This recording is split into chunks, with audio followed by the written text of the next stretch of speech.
Hey, good evening again, everyone. My name is Christopher, and I'm an alcoholic. Hi, Christopher. I apologize. I've never been to this meeting before, so I didn't quite know the format. Before I say anything, I want to say welcome to anybody who's new. That's what this program's all about, is getting to pass this thing forward to somebody who just got here, or who just got here again, or, I always say if you're in your first 30 days or your last 30 days, and that's who I come here to talk to more than anybody. Because at different times in my sobriety, I've been both of those people. And I think that's the people that I really try to speak to more than anything. This step, when I first got sober and I first went through this with my sponsor, he referred to this as one of the steps that separates the men from the boys. It's one of the steps that really tests your mettle and how bad you really want this thing. And the reason why I bring this up is the first time I did the steps, I was 23 years old. I was still pretty young, and I didn't do step 8. And I don't know if that was the reason that I went out or whatever after that, but I do know this. I was completely full of fear about what I may be facing in that step, and I in no way was truly ready to handle it at that time. And when we read in our beautiful book here, the first line it says when you're getting into step 8 is faith without works is dead. In other words, you can believe in something all you want, but if you're not willing to to pay it forward and to go put it into action, then it's not, in my experience, it's not going to really do a lot for you. If you're not willing to give it away and willing to really let it go. I always look at the step as well as where we decide if we're in fear or if we're in faith. It doesn't say it's specifically in the step in this book, but it says it in another place in the book, that if we're truly coming from a good place, and we know we're coming from a good place, and we're doing the right thing, then we'll be protected. It tells us to stay on the firing lines of life. And that's been my experience with this step. I've made amends to people in my walk in this thing that, I was really, really freaked out about the talk and about the conversation. And it's always been like the most random of places, whether it be a restaurant or just walking down the street, or people that I never even thought I would see again. And some people really got it because they had a background in recovery or they knew somebody who had been through it. And other people thought I was pretty crazy, probably, and they didn't really know what I was doing. But the truth is that this isn't really about them or anyone else. It's about us. It's about becoming clear to keep that connection with whatever you see the Creator as, whatever that might be to you. Right below that, faith without works is dead. In italics, I love to look at the italics in the big book, because usually that traditionally means something that's pretty important. And, it says we would go to any lengths for victory over alcohol. My cousin, who's been doing this for, almost 10 years now, he refers to quitting drinking as step 1A. And if you look at the steps over there on the wall, the only place they even bring up alcohol in the 12 Steps of Alcoholics Anonymous is in the first half of the first step. And after that, it's all about moving forward and coming to believe in something bigger than you, and then cleaning that up. I heard it said really simply, and I've said this at a meeting before, so if you heard it, I'm sorry, but 1 through 3, we give it up. 4 through 9, we clean it up. 10 through 12, we keep it up. And that was the most simple way that was ever explained to me, and that still makes a lot of sense to this day to me. If you look, it's funny, I was sitting with my wife this morning at the breakfast table, and I was drinking coffee and getting ready to go to work, and she was cracking up because I was just scribbling all through this thing about different things I wanted to touch on and different things I wanted to talk about. And, let me put it this way, when my big book looks like this, I know that I've been in it recently. Because this thing literally saved and changed my life, man. When I came in here, I was a really, really scared little kid, man, and I didn't know that, and I definitely wouldn't tell you that, for sure, because I had learned to wear this mask over the years of my time, running around and drinking and doing everything else that I thought I had to be, man. And that was one of the true gifts of working this thing and getting to work with other young men in this program, is that, I learned that, for one, the majority of that was based upon, on nothing really. It was based upon things that I had learned that just weren't based in fact. And, maybe I'm just speaking for myself here, but I can say this, in that 99.9% of the things that I've ever been really afraid of happening or worried about or scared about, it never happens, man. It doesn't happen. It's always up here. And I'm so pent up and so freaked out about it. And then a week later, I can't even tell you what it was most of the time. And that's even in sobriety. That's not like when I first got here. That's, a ways down the road, So, I mean, like I said, if you're new and none of this makes sense to you, just stick around for a little bit, and it definitely will, if it doesn't today. And especially when you start going through this thing with another young man and he's sitting across the table from you and he's saying things to you that you said to somebody else, then it all of a sudden becomes really real. We're talking about step 8 here, but the reality is, if, getting ready for step 8 and 4, 5, and 6, and 7, I mean, that's how we're building the foundation for this thing. And if we're looking forward from our 4th step, we've already gone through that. And we've looked at places where, in reality, most of the things that we carry around, and this hatred and resentment towards other people for things that we really felt we were wrong about, I'm just speaking for myself here, almost every single time, let me not BS, every single time, it's all based upon my self-centered fear and things that I'm afraid of losing, or things that I'm afraid that I think I should have, or things that, that I don't want to let go of, man,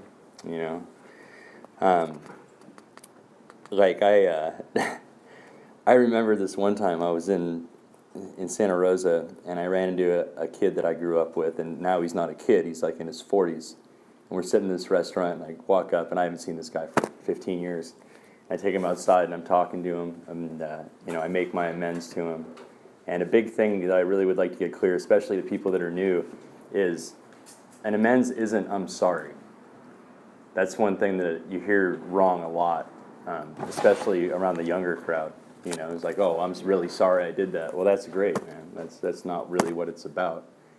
What we're doing is admitting we were wrong in our actions and asking what we can do to change that and make it right with somebody. And, like I said, sometimes we don't really get an answer. Like when I made an amends with this guy, it was one that I was really afraid of. And he looked at me and was like, "Dude, I haven't thought about that in 15 years. Like, who cares?"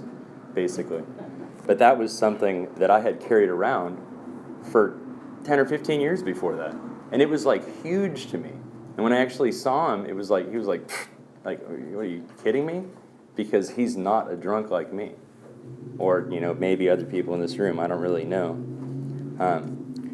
One of the things I love a lot of things in this book, but one of the things I really love about our journey through this is there's a lot of reflection in here. Like, you can go from one page to the next, and right there, it says we'd go to any lengths to have victory over alcohol. On the next page, it says we're reminding ourselves that we have decided to go to any lengths to find a spiritual experience.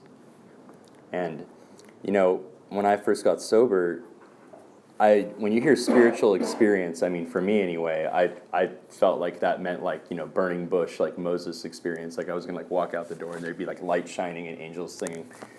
That really hasn't been my experience most times. But it has been my experience in little finite ways, man. Like when I'm driving home from work and I'm driving out, back from Petaluma and the sun's going down over a field and I'm realizing, you know what, man, my life's pretty darn good.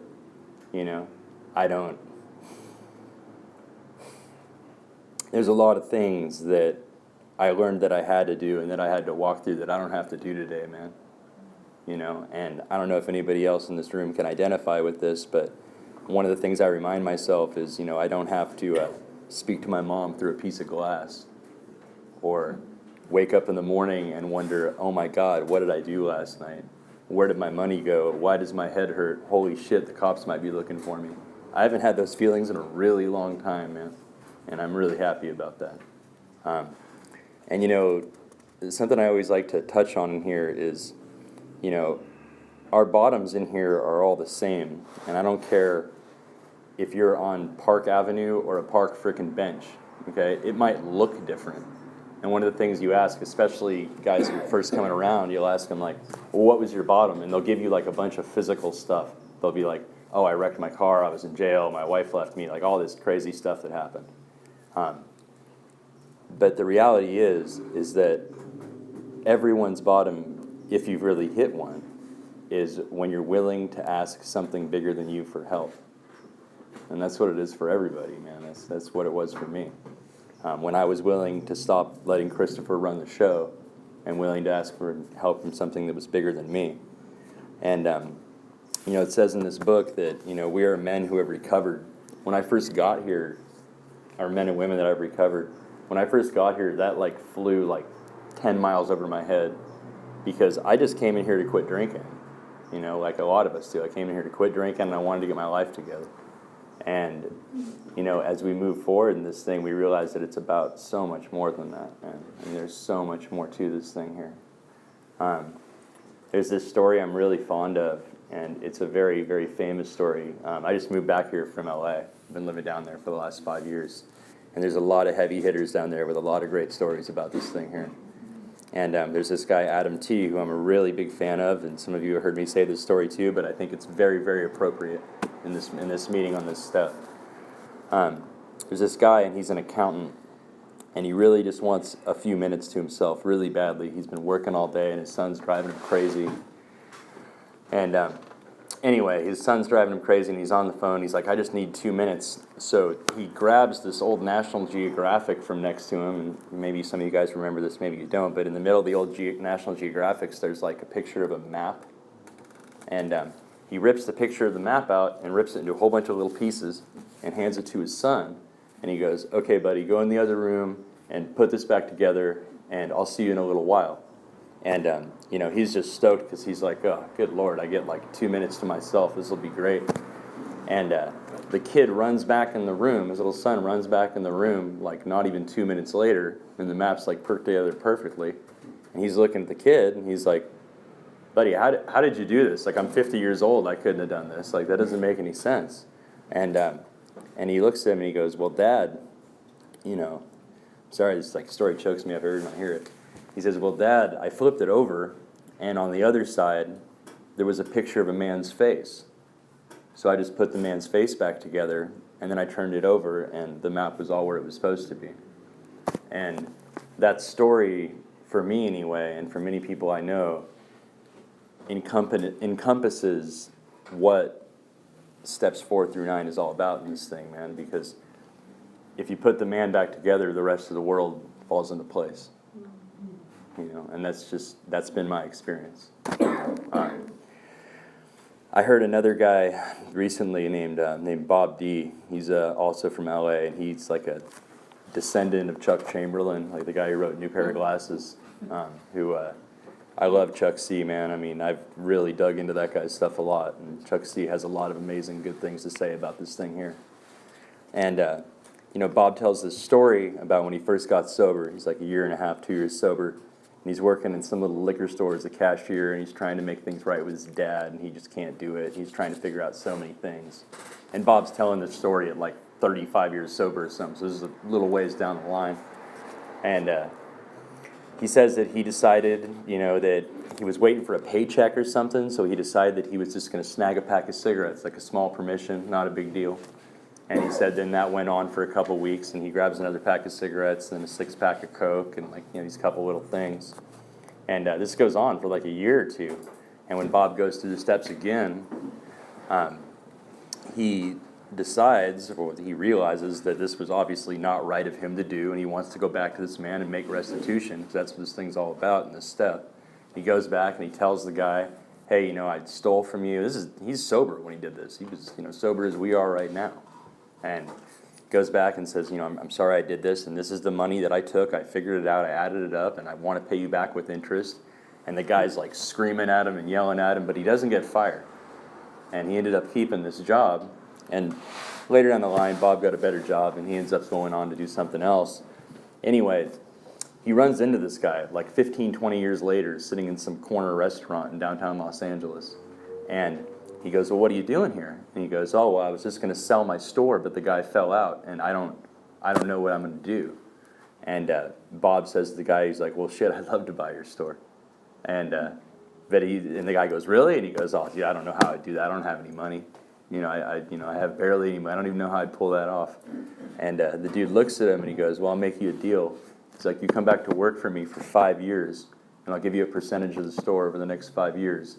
And then at the end of the time, me and you can figure that out.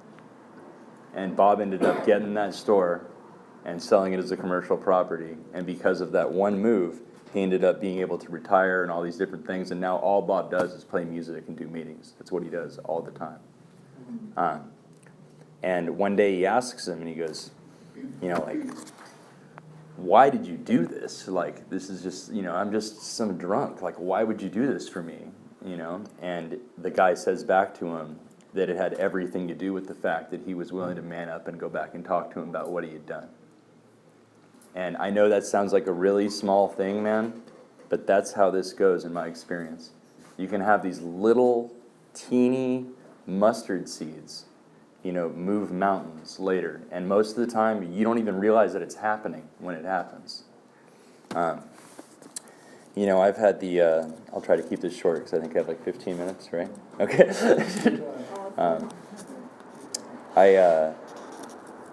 I've had the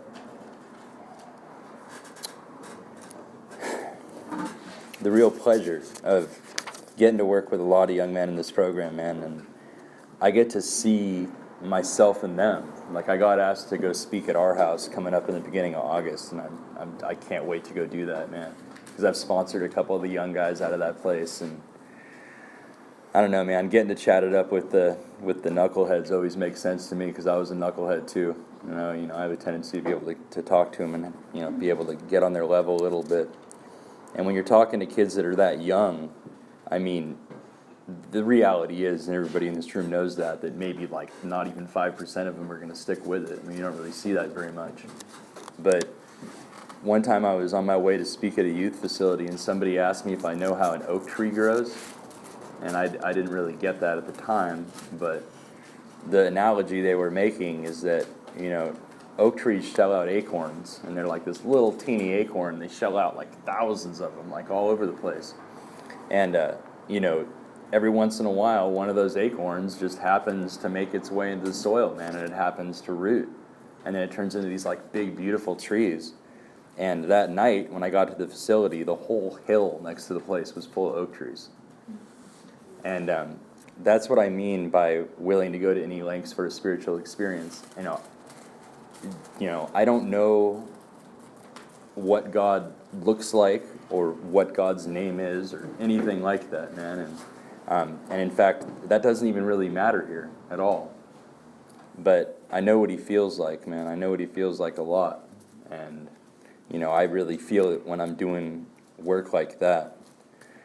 As we go through this thing in here, there's so many good little parts. It talks about how we're like the alcoholic. We are like tornadoes roaring through the lives of others. When I first read that, I was sitting in my first treatment facility at 23, and that made so much sense to me. I mean, I saw myself in the pages of this book and in the words of this book. And, maybe when you read it, maybe it doesn't make sense to you. I mean, I heard recently that there's something at General Service where they want to, like, rewrite the book so they can make it more in today's language. Personally, I don't really see a reason for that. I think it's just perfect how it is. That's one of the reasons why we wrote this thing in the first place, is so this thing would never be adulterated or watered down. It worked then and it works now. And you're right, it's a different world, man. It is a different world, But I know this, man, when I get up and I tell people my name is Christopher and I'm an alcoholic, and I can look them in the eye, and I know in my heart that today I haven't done anything that will block me up with my Creator, and hopefully I'm not going to have to go back and make any amends for anything that I did today, And, now it's 8:10 at night, and, today's looking pretty good, man.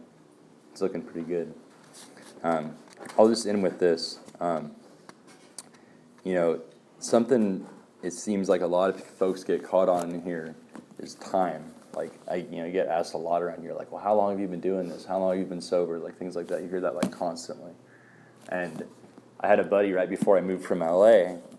He took a 37-year chip, and these new guys are just, like, all over him outside because he's not really that old. He's a pretty young guy.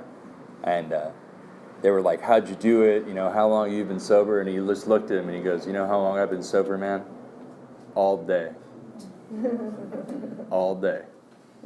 And, this is a very simple program for very complicated people, man. So just do it one day at a time, and that's it, man. That's what I got.